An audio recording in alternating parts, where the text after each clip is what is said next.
Почитувани, аферата уништување на инсулин со валиден рок продолжува. Овој пат и со документи. Владата и надлежните институции молчат после вчерашната пресконференција на која јавно обзнанивме дека постојат индиции дека се уништени 1,2 тони инсулин, од кој огромен дел, односно половина тон, била со валиден рок.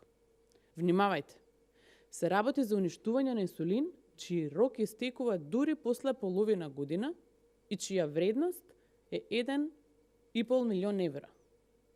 Нивниот молк гласно потврдува дека употребливиот инсулин, наместо кај пациентите, завршил уништен на 5 декември пред 2 дена, иако вредноста според пазарната цена му изнесува 1,5 милион евра.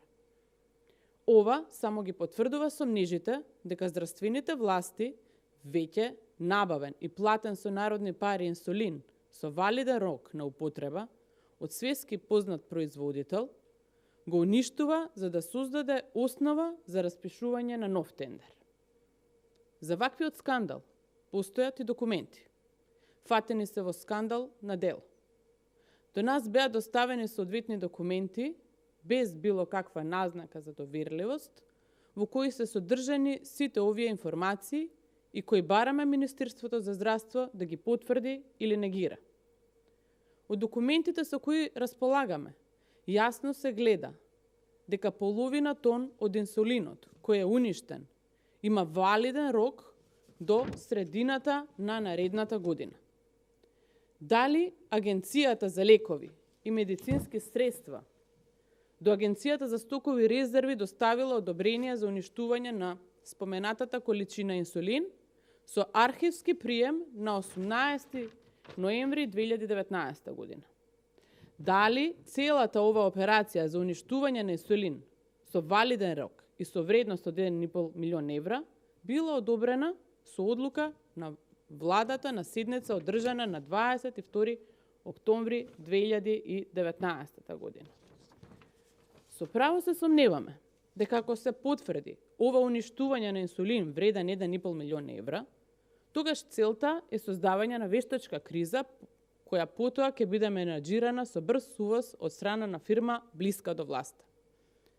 Зошто здравствените институции во надлежност на Венко Филипче уништиле 1,5 милион евра вреден инсулин?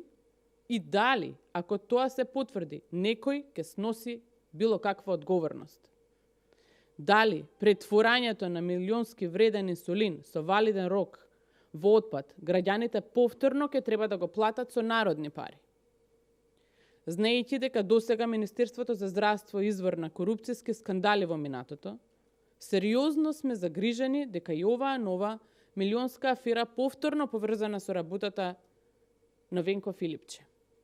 Сме се нагледале како веледрогерии блиски до власта добивале милионски тендери, користејќи ја судбината на пациентите, а на грбот на граѓаните, или пак доделување на тендери на фирми кои биле отворени неколку дена пред јавниот повик или за кои се води кривична постапка.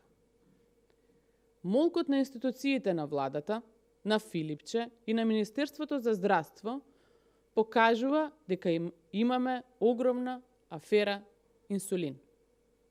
Благодарам.